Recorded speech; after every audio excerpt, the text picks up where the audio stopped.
A few years ago, an asteroid carrying an alien race called the Mimics crashes into Europe and quickly devastates the continent with their superior technology and the surprise factor. Soon people are rioting on the streets, demanding the world leaders do something before humanity is lost. After 5 years, when things look hopeless, an allied army of humans utilizing new mechanized suits wins a major battle in Verdun, and a special forces soldier named Sergeant Vertovsky is hailed as a hero after being credited with hundreds of mimic kills. She becomes an instant icon and a recruiting boon for the human military as the united human armies try to use the momentum for Verdun to launch a multi-pronged final assault on Europe. One of the talking heads on the newsreel selling Vertovsky and the war effort is Major Cage of the U.S. Army. One morning, Cage flies to London the day before the operation to retake Europe. He meets with the commander of the Western Allies, General Brigham, who orders Cage to accompany the first wave of Allied troops to land in France and provide ground coverage for the media.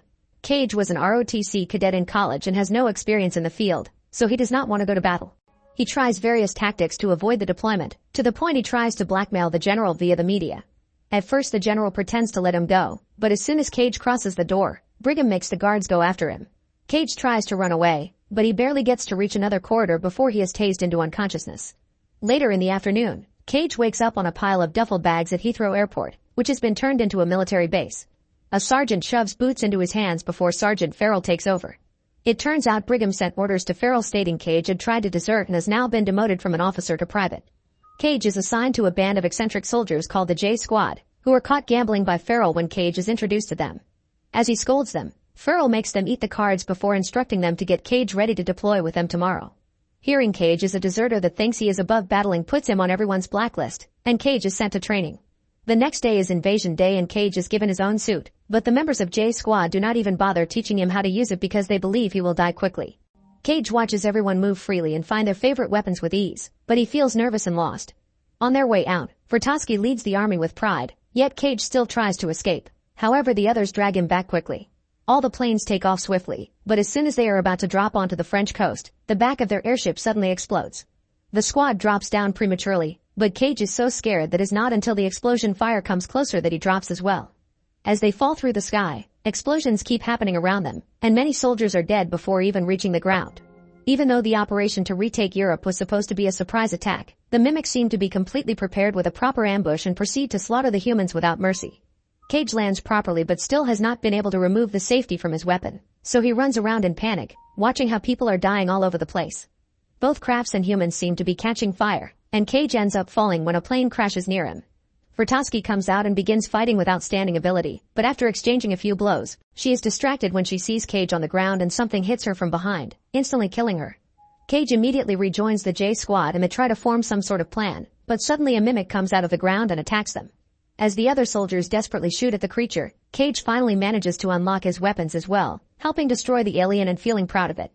Unfortunately, there is another alien incoming, and Cage refuses to go without a fight, so he grabs mine and holds it while the blue mimic jumps on him, killing them both. This causes the alien blood to drop on Cage and enter his body. Suddenly, Cage awakes in a panic on top of the duffel bags, with the same sergeant giving him the boots and Farrell again taking him away. Cage is confused, especially when he guesses everything Farrell is about to say, proving the battle had not been a dream. He goes through the meeting with the J Squad, putting the suit on, and getting on the plane exactly the same way, guessing what everyone will say to him. The explosion happens again and this time, Cage remembers to drop faster. As soon as he lands, he remembers his companion dying and tries to warn him, but he is not fast enough and the guy dies anyway. Next, Cage sees Vertovsky and pushes her to the ground, taking the shot for her. Seeing him wounded, Vertovsky takes the chance to steal his suit's battery, and at that moment another alien kills him. Once again, Cage wakes up at the airport. Understanding that everything he saw is real and they will be jumping right into an ambush, he tries to warn Farrell about it, trying to prove his story by calling each J Squad soldier by name and revealing where they hid the cards. Unfortunately, he is not believed, and Cage is sent to the plane with tape over his mouth. The plane explodes, and Cage drops to then immediately save the other soldier, only to get killed instead. Cage finally understands that dying resets his day and begins using him to his advantage. Nobody believes what he says, so he just jumps into battle and tries his best to save people while getting killed over and over again. After dozens of failed attempts, he reaches one loop where he pushes Vertovsky far away enough to give her a few warnings while shooting at anything that gets too close without needing to look because he already knows where everything is. Vertovsky stares at him in shock but still believes everything he says, and when another alien is about to kill him, Vertovsky says, "Find me when you wake up," before they both die again. Cage awakens on the duffel bags again, but this time, he starts cooperating with Farrell and J Squad in order to buy himself time to find Vertovsky. He shows good manners and even helps the squad hide the cards before Farrell sees them. Now every time they go training, he begins studying a way to sneak away. His first try consists of waiting for the exercise routine and rolling away into the traffic, but this gets him run over by a truck. After a few deaths, he manages to roll without trouble and hide behind the vehicle to escape. He enters the advanced training facility by dodging a few training machines, and Vertovsky looks down on him until he says she sent him. Vertovsky immediately knows what he is talking about and takes him away, saying he must not tell anyone except her because they will send him to the psych ward, which apparently already happened to her. Then she takes him to see Dr. Carter, who immediately believes everything and checks if this is the first time they are talking. It turns out Vertovsky used to have the looping power too, which is acquired from the blood of a blue alpha mimic, but she lost it after she got a blood transfusion. Cage has to always make sure he dies fully instead of being accidentally resuscitated like she was not to lose it too. This power is how she got that huge victory for womankind, and this is how the aliens always know when they are coming. Carter's theory is that all mimics are just neural manifestations of one overmind Omega alien creature, so he created a device that could locate the Omega if inputted into an alpha, but this experimentation got him fired and the machine was confiscated. To be able to find the Omega, first they need to win the invasion tomorrow, so Vertovsky begins training Cage in the advanced facility. The training machines are too fast and Cage cannot defend himself, so when he gets hurt, Vertovsky shoots him to restart the day. For the following 100 loops, Cage goes through the same routine over and over. He finds Vertovsky, explains everything from zero, and jumps into training right away. He gets better each time, learning patterns and managing to last longer in training almost like an expert, but Vertovsky still has to shoot him at the end of it every day. After being shot for the zillionth time, Cage has a vision of the Omega in a dam in Germany before waking up. He immediately goes to Vertovsky and Carter, who believes the visions are due to Cage in effect being an alpha now thanks to the blue blood. Now their next step is to survive the invasion to be able to escape to Germany afterward. Now the duo spends each loop discussing strategies with the knowledge Cage acquires, and in the morning they enter the battle ready to fight. Through hundreds of loops they fight and kill mimics over and over, dying every time and barely getting to advance a step or two on the field. Spending all this time together makes Cage develop affection for Vertovsky, even if she does not remember him to feel the same. So when in one loop she dies early in the fight, Cage begins to wonder if this is worth it. During a few loops, Cage does not bother with the battle and tries to escape the base. Other soldiers try to stop him, but Cage goes through it so many times that he learns their moves and dodges them with his eyes closed. He takes a bike to the city and tries to get drunk at a bar, but at that moment, the aliens arrive through the river. Seeing civilians die makes Cage go back to training, impressing Vertovsky with his new skills. The next time they see Carter, he has found out the exact location of the dam, but Cage already knew and thinks it is pointless information if they cannot escape the invasion. Once again, Cage and Vertovsky go through a bunch of loops on the beach, killing mimics without mercy until they finally manage to run to a hill. Carter tells Vertovsky what vehicles not to take since apparently, this is not the first time they are here, but he has not been able to escape the aliens yet. They get in a car with a trailer and speed up to reach the road as they avoid the bullet shot in their direction. The radio announces the aliens have reached London as a mimic jumps on top of the trailer, quickly attacking with its tentacles. Taking advantage of the resulting hole in the car, Cage pops out and shoots at the mimic, immediately destroying it. As the duo drives away, Cage tries to bond with Vertovsky, revealing the details he learned from other loops like her family situation.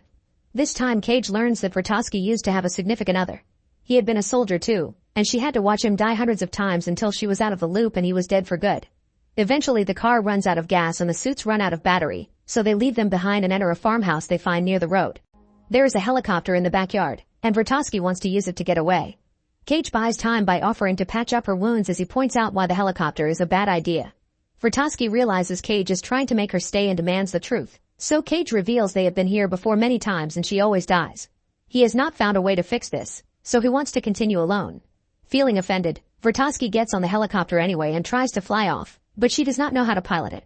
After struggling with it and destroying the house in the process, the helicopter crashes and Cage has to watch her die again before the aliens arrive and kill him. In the following loop, Cage goes to Vertovsky, but seeing her face makes him feel guilty and he decides not to tell her anything. When he gets ready for the battle, he asks for extra ammo and does not even bother with a helmet, not needing it to kill a bunch of mimics with ease thanks to his looping knowledge, and he escapes the area again. After a few tries, Cage learns to pilot the helicopter and finally makes it to the German dam alone. He sneaks around carefully using flares just in case, but when he finally makes it to the center of the building, he is devastated to find it empty.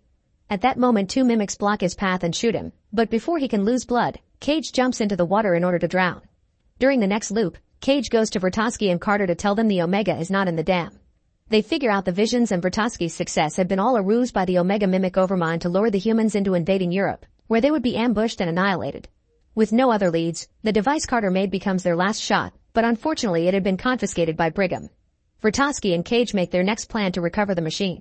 They go through several attempts to get into the admin base, learning the pattern of the guards and every employee in the building to move undetected through the building and safely take the elevator. When they finally reach Brigham, they tell him they have had this conversation many times. To prove it, Cage predicts everything the secretary is about to say or do. Impressed, Brigham takes the machine from the safe, saying he wants to be the one to use it, but Cage refuses because it can go wrong and he cannot loop. Brigham gives them the machine and lets them go, but it is a trick again. Outside his guards are waiting and they try to arrest them. The duo immediately runs back to the parking lot and steals a car to drive as fast as possible, having to dodge all the bullets from the guards chasing them. While Vertovsky drives, Cage injects his leg with the machine and his eyes go black as he starts to have a vision. It turns out the Omega is underneath the Louvre Museum in Paris. Cage wakes up and tells Vertovsky about it as she manages to drive into the street, but the shooting keeps coming and suddenly, a soldier in a mecha suit blocks the road. With the suit's strength, he manages to stop the car, and the crash causes the duo to lose consciousness. Some hours later, Cage awakens strapped to a hospital gurney and under arrest. He realizes he is out of the loop now because he was given a blood transfusion. As he struggles with the gurney and falls trying to escape, Vertovsky shows up and frees him. She intends to kill him, but he stops her just in time to explain he can feel he cannot loop anymore. Afterward, Vertovsky breaks the two of them out, and they carefully sneak back into the base thanks to Cage's old security knowledge. They only have 3 hours before the invasion and they will need soldiers to be able to kill the Omega without the loop.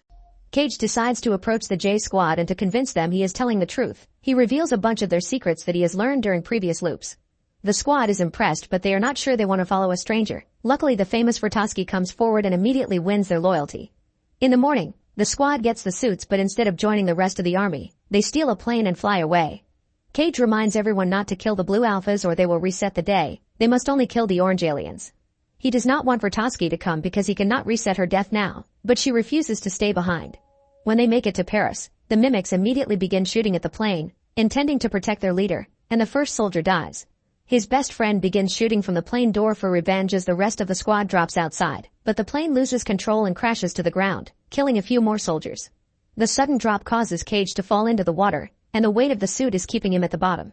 He has no choice but to take it off to be able to swim out. Then he carefully makes his way to the Louvre, devastated to find the whole area in ruins.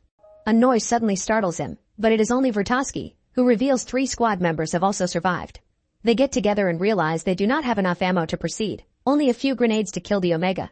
Then Cage gets an idea. The plane cannot fly but its engine is working, so they could make it slide through the mimic defenders and right into the museum. The 2 soldiers that still have the suits move all the debris out of the way and decide to stay behind as backup. Vertovsky makes the plane move and the mimics immediately come after them, so the soldiers use their suits to engage them in a fight. They shoot all the ammo they have available and manage to kill quite a few orange aliens, but it is not enough and sadly they both get killed pretty quickly. The mimics approach the plane next, and the 3rd soldier also opens fire with all his might using the plane's artillery. Unfortunately, there are too many aliens shooting at the same time and he gets killed as well. Cage immediately runs to take over the artillery, shooting at the mimics as fast as possible. However, he is only human, and he cannot kill them all fast enough. The mimics jump on top of the plane and start destroying the roof, so Cage turns his shooting toward the inside. The impact causes Vertovsky to get off her seat, but Cage quickly offers cover and she is able to rush back to the control panel, guiding the plane right through some famous monuments. Cage is left hanging outside the plane as it finally smashes through the museum, where Cage rolls off and safely makes it to the ground. Vertovsky survives the crash as well thanks to her seat and grabs all their remaining weapons before joining Cage. The duo begins running through the main museum floor, although Vertovsky is slower because her leg is hurt. They shoot a few aliens in the way and Cage then drops a grenade before they jump into a hole in the floor, only to land on top of a car in the underground area. Debris is about to fall on top of them too, but Cage rolls them away just in time. While they hear the mimics on the floor above trying to find a way to reach them, the duo notices the area is flooded and realizes the Omega is hiding underwater. At that moment an Alpha makes it to the area, and they quickly hide behind debris to make a plan. Cage wants to distract the Alpha while Vertovsky kills the Omega, but she refuses, saying she's a better fighter and she can be a better distraction. After giving him the grenades, Vertovsky thanks Cage for bringing her this far and says she wishes she had gotten to know him better before kissing him, knowing how he feels for her even if she cannot return it. Afterward, Vertovsky begins running away to make the Alpha mimic follow her, not attacking it to avoid restarting the loop. She tries to hide behind a car, but the mimic takes an alternate corridor and surprises her from behind, jumping on her to kill her. Meanwhile, Cage jumps into the water and swims around the debris, looking for the Omega. The Alpha dives in as well to chase him, so Cage tries to go through narrow spaces to slow it down. After lots of desperate swimming, Cage finally finds the Omega, which looks like a huge glowing ball. As he gets the grenades ready, the Alpha Mimic catches up to him and stabs him with its tentacles. Cage cries out and drops the grenades, but when he turns around, he reveals he had already removed the pins. As soon as the grenades reach the center of the Omega, they explode, and the mimics immediately begin wiggling in pain as the Alpha slowly disintegrates right before the Omega blows out, creating a huge explosion that destroys the museum and kills every single alien outside as well. While Cage's dead body floats in the water, the Omega's blood seeps into him, giving him those black eyes again. Suddenly Cage wakes up and finds himself on the helicopter trip to London from the morning before the invasion. To his shock, not only he is alive, but everyone in the city is celebrating. It turns out that after a mysterious explosion in Paris, the mimics have all died off and now the human forces are sweeping through Europe without resistance. The next day they will advance to the Western Front and claim victory for good. Afterward, Cage goes to the airport base, where he is glad to see all the members of J's squad are alive and well. Next he goes to the training facility, where he is received with respect because he is still a major and never lost his position. Cage finds Ratoski at the usual spot and she greets him with the rudeness of a stranger, making Cage laugh. Make sure to subscribe and turn on notifications so you can watch more videos like this. Thanks for watching.